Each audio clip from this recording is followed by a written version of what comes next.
दोस्तों हिसार के पास लुदास गांव में है। लुदास गांव में आज डिप्टी स्पीकर रणवीर गंगवा आए थे कुछ योजना का शिलान्यास करने के लिए, और जैसे ही शिलान्यास करने के बाद बोलना शुरू किया। पगड़ी समाज जट्टा के नेता सारज ने उनको ज्ञापन दिया और ज्ञापन देते हुए उनसे बातचीत की कि जब हम आपके घर गए थे तो आप मिले नहीं, और जो आपने वादा किया था बालसमंद धरने पे मुआवजे को लेकर वो आज तक नहीं मिला है। इसके साथ में सरसों की खरीद को लेकर बातचीत की तो डिप्टी स्पीकर रणवीर गंगवा अच्छे से जवाब नहीं दे पाए, और पूरी ही उलझन के बीच में पुलिस ने सारज के साथ धक्का मुक्की भी की, उसको वहां से हटाने की कोशिश की। तो सर आपने आज ज्ञापन दिया है, क्या मसला था जिसमें थोड़ा सा वाद विवाद भी हो गया? देखिए, वाद विवाद वाली ऐसी कोई इतनी बात नहीं थी। जो अपने हरियाणा के डिप्टी स्पीकर रणवीर गंगवा जी, तो ज्ञापन तो दिया गया था। जो मुआवजा तहसील बालसमंद तहसील के अंदर मुआवजे की ये बोल के आए थे भी 5 दिन के अंदर सारा मुआवजा आ जाएगा आपका, आप धरना स्थल को खाली कर दो। तो किसानों ने धरना स्थल खाली करने का काम किया, लेकिन आज 3 से 4 महीने हो गए धरना खारिज हुए को, लेकिन मुआवजा अभी तक किसानों के खाते नहीं आया। 9,000 करोड़ रुपये आया है, 9 करोड़ रुपये आया है, बाकी अभी वैसे का वैसा सरकार के खाते में पड़ा है। 29 करोड़ रुपया पास हुआ था, उसमें 9 करोड़ बटा, आपका ये कहना? 9 करोड़ जो बटा था वो धरना चलते के साथ ही बटा था, और उस टाइम आश्वासन दिया गया था भी 9 करोड़ आ चुका है, बाकी का भी आ जाएगा, तो आप धरना स्थल एक मंत्री जी कह रहे कि किसी टाइम भी मेरे पास आ सकते, डिप्टी कमिश्नर इसने कहा स्पीकर ने, तो आप लोग गए थे तो आगे कोई प्लानिंग उनके जाने की? ये कह रहे कि मैं कहीं भी आ सकता हूँ, धरने पे भी आ सकता हूँ। देखिए, ये सारी इनकी माइक पे बोलने की बातें होती हैं। अब जाने को इनको पहले कॉन्फ्रेंस दिया गया, पहले प्रेस नोट में भी दिया गया, प्रेस में भी दिया गया, सीआईडी के माध्यम से भी हमारे जाया गया। जब संगठन के बंदे वहाँ कुछ लोग पहुँचे तो आगे से मंत्री जी तो मिले ही नहीं, इनका पता नहीं ड्राइवर था या भाई था या उनका मिलना हुआ। आगे कोई ये कह रहे कि मैं आ सकता हूँ, तो आप कोई संदेश भेजो इनको कि नहीं, हमें नहीं लगता आगे से मतलब ये किसानों की बात सुनेंगे, किसानों के पास आएंगे। बाकी रही बात संदेश की, ये कहते हैं हमारे को संदेश भेजो।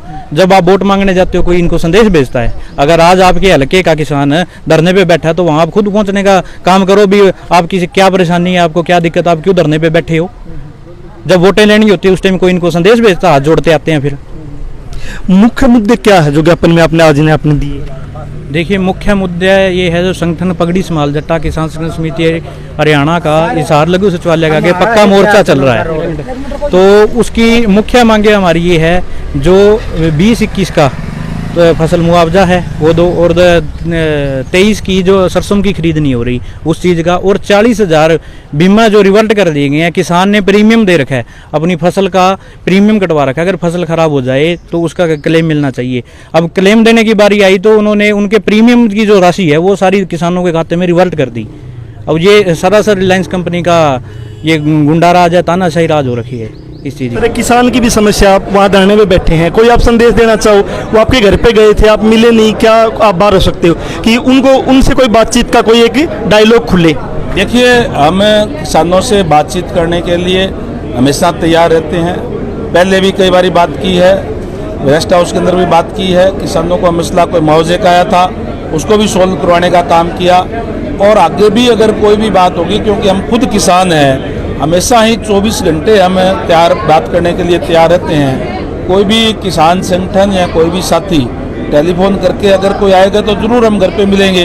उस दिन मैं चंडीगढ़ गया हुआ था तो पीछे से कुछ साथी आए थे, वो ज्ञापन दे कर गए हैं, वो भी सरकार को तक पहुंचा करके उस पर जो भी ज़रूरी एक्शन लेना होगा वो लेने का काम करेंगे। सरसों खरीद का एक मसला है, और बीमा रिवर्ट जो किए गए हैं उस पे मामला उलझा हुआ, तो थोड़ा सा उसके ऊपर कोई, क्योंकि मुआवजा तो लगभग अभी आ रहा है आंदोलन के दबाव में आप लोगों के प्रयास से, लेकिन सरसों खरीद बंद है और बीमा रिवर्ट किया है 27,000 लोगों का।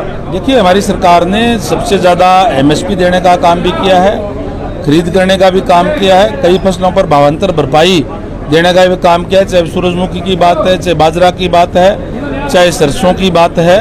और कई बारी कोई हमारे जो किसान भाई है उनसे भी निवेदन करना चाहूँगा कि समय के ऊपर अपने कोई भी जो फसल बेचते हैं उसको ऑनलाइन कराने का काम करें, ताकि कोई खरीद में और में कोई दिक्कत ना आए। जहाँ भी कोई दिक्कत परेशानी आई है उसको दूर करने का हम प्रयास करेंगे, आगे भी करेंगे।